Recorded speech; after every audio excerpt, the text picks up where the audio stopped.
Dear students, immunity के chapter की बात करते हैं। मैंने ये नोटिस किया कि हम इम्यूनिटी के अंदर जो पूरा इम्यून रिस्पॉन्स आपको पढ़ाते हैं, बाय पार्ट्स जब आप इस रिस्पॉन्स को पढ़ते हैं और समझते हैं तब तो आपको चीज़ें समझ में आ जाती हैं, मगर जब इन पार्ट्स को हम कनेक्ट करके आपको समझाने की कोशिश करते हैं तो आप कंफ्यूज हो जाते हैं। एक्चुअली जिस तरह किसी पूरे के पूरे मुल्क की सिक्योरिटी होती है, या किसी बहुत बड़ी बिल्डिंग की सिक्योरिटी होती है, या किसी इलाके की सिक्योरिटी होती है, वहाँ पर बहुत सारे सिक्योरिटी मेजर्स साइमल्टेनियसली चल रहे होते हैं। ऐसा नहीं होता कि कोई एक मेजर एक्टिवेटेड है, दूसरी बार कोई दूसरा मेजर एक्टिवेटेड है, ऐसा नहीं होता। साइमल्टेनियसली तमाम सिक्योरिटी मेजर्स एक्टिवेटेड होते हैं और वो अपना अपना रोल कैसे प्ले कर रहे होते हैं। हम अब अपनी बॉडी के इम्यून रिस्पॉन्स का एक होलिस्टिक व्यू देखेंगे और आपको बताने की कोशिश करेंगे, एक सीक्वेंस ऑफ इवेंट्स आपको समझाने की कोशिश करेंगे कि ये सब कुछ जो आप ऑलरेडी जान चुके हैं मेरी वीडियोस देख के, ये सब कुछ किस तरह से एक सीक्वेंशियल वे में हो रहा होता है। तो आइए हम इसको डिस्कस करते हैं। सबसे पहले आप ये देखिए कि हमारे पास यहाँ पर मैंने एक मैक्रोफेज बनाया हुआ है। इस मैक्रोफेज के अंदर आप देखिए कि जब यहाँ से बाहर से कोई फॉरेन प्रोटीन आए, फॉर एग्जांपल ये कोई बैक्टीरिया है जो कि आपकी बॉडी को इन्वेड कर रहा है, जब ये बैक्टीरिया यहाँ इसके पास आया तो ये यहाँ पर एक फैगोसाइटिक ग्रूव बनाना शुरू कर देता है। जब ये ग्रूव बनाता है, ये बैक्टीरिया आहिस्ता आहिस्ता इस ग्रूव के जरिए इसके अंदर चले जाता है। यहाँ पहले ही डाइजेस्टिव लाइसोजाइम्स मौजूद होते हैं जिनके पास ऐसे एंजाइम्स होते हैं जो इन बैक्टीरिया को किल कर सकते हैं, इन बैक्टीरिया को डाइजेस्ट कर सकते हैं। वंस ये इसके अंदर आ जाता है तो ये देखिए ये इस तरह से एक फैगोसाइटिक वैक्यूल बन जाता है, फैगोसाइटिक वैक्यूल बन जाता है। ऑलराइट, अब आप ये देखिए कि यहां पर इस बैक्टीरिया की बॉडी के ऊपर जो एंटीजेंस मौजूद थे during the course of phagocytosis, कुछ एंटीजेंस जो है वो इस फैगोसाइट के ऊपर ही रह गए, यानी इसकी मेम्ब्रेन के साथ अटैच हो गए। ये दिखाइएगा। अब जब ये इसकी मेम्ब्रेन के साथ अटैच हो गए तो फिर अब ये एंटीजन प्रेजेंटिंग सेल बन जाता है। इसके ऊपर जो बैक्टीरिया का एंटीजन आ गया है घुस के अंदर जाते हुए, अब ये इस एंटीजन को प्रेजेंट कर सकता है। दूसरी तरफ फैगोसाइटोसिस हो गई और ये बैक्टीरिया को काट छांट के इसने खत्म कर दिया। सो एक गोल तो इसने यहां पर अचीव कर लिया कि फैगोसाइटोसिस हो गई, और दूसरा गोल अब ऐसे चलेगा कि ये मैक्रोफेज जो है एंटीजन को प्रेजेंट करने वाला सेल बन जाएगा, एंटीजन प्रेजेंटिंग सेल एपीसी बन जाएगा। आगे चलते हैं। जब हमारी बॉडी में चलते हुए कुछ हेल्पर टी सेल्स इस एंटीजन प्रेजेंटिंग सेल के साथ जाकर अटैच होंगे तो ये हेल्पर टी सेल्स एक्टिवेट हो जाएंगे, और ये एक्टिवेटेड हेल्पर टी सेल्स ये जो यहां से इसने हिस्टोकम्पैटिबिलिटी कॉम्प्लेक्स से एंटीजन उठाया हुआ होगा, इस एंटीजन को उठाएंगे और लेके जाएंगे बी लिम्फोसाइट के पास। उसे कहेंगे हेलो मिस्टर बी लिम्फोसाइट, ये देखो मैं एक एंटीजन लेके आया हूं। ये इस बात का सबूत है कि बॉडी में कोई अटैक हुआ है, ये इस बात का सबूत है कि बॉडी में कोई फॉरेन पार्टिकल्स मौजूद हैं।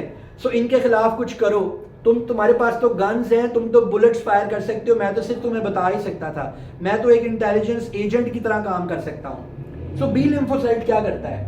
बी लिम्फोसाइट और एक्टिवेटेड टी हेल्पर सेल जब एक दूसरे के साथ हाथ मिलाते हैं, एक दूसरे के साथ कनेक्ट और कंबाइन होते हैं, तो वो साइटोकाइन्स प्रोड्यूस करना शुरू कर देते हैं। ये ऐसे खास तरह के लिक्विड्स होते हैं, ऐसे खास तरह के साइटोसिग्नल्स होते हैं जो कि दो काम करते हैं, मजीद हेल्पर टी सेल्स बनाने लगते हैं, यानी हेल्पर टी सेल्स की क्वांटिटी को इंक्रीज करते हैं। जब इन हेल्पर टी सेल्स की क्वांटिटी इंक्रीज हो जाती है तो ये आगे फर्दर बी लिम्फोसाइट्स को प्रमोट करते हैं। बी लिम्फोसाइट्स, ये देखिए, बी लिम्फोसाइट्स दो काम करते हैं। नंबर वन, एक तो प्लाज्मा सेल्स में कन्वर्ट हो जाते हैं, जो कि प्लाज्मा सेल्स बाद में और ज्यादा एंटीबॉडीज बनानी शुरू करते हैं। ये प्लाज्मा सेल्स हैं और यहां पर ये जो चीजें बना रहे हैं, दीज आर कॉल्ड एंटीबॉडीज।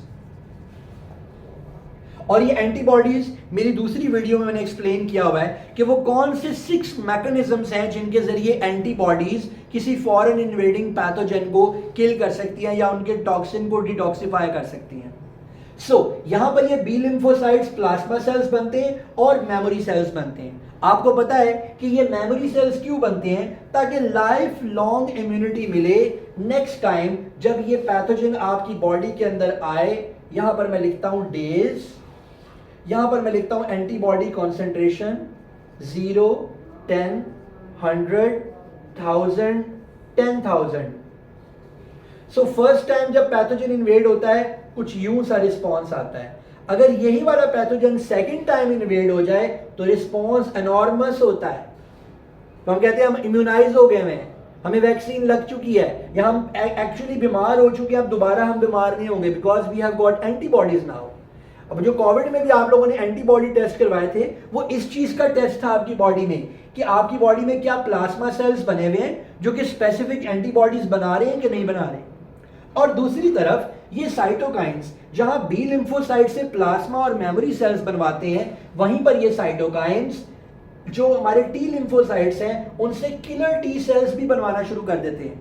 मैं अपनी दूसरी वीडियो में इन डिटेल ये बता चुका हूं कि किलर टी सेल्स का काम क्या है। They are called cytotoxic sales.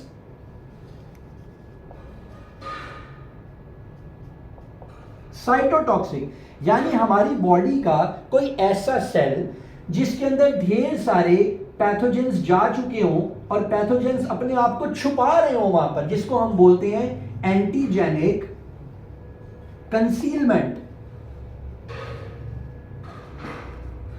इसको हम बोलते हैं एंटीजेनिक कंसीलमेंट। सो अगर ये पैथोजेंस हमारे बॉडी के किसी सेल में, मान लो अगर कोई कमरा है किसी बिल्डिंग का और वहां पर ढेर सारे टेररिस्ट एक ही कमरे में घुस गए हैं, तो तुम क्या करोगे? आप उस कमरे के अंदर कोई बम लगा के पूरा कमरा ही फाड़ना पसंद करेंगे कि चलो कमरा फटे फटे, टेररिस्ट तो मरेंगे इतने सारे।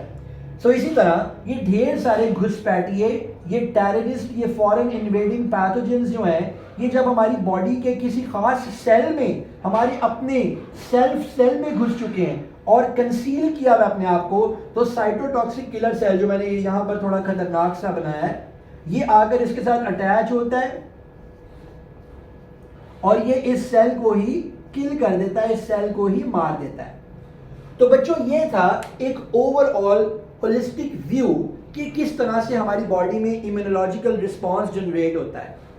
अगर आप को और भी कोई कंफ्यूजन्स हो या अगर आप और भी कोई वीडियोस मुझसे बनवाना चाहते हो तो कमेंट में ज़रूर लिखिएगा और डेफिनेटली चैनल को सब्सक्राइब करना और घंटी के निशान को टंग करना मत भूलिए।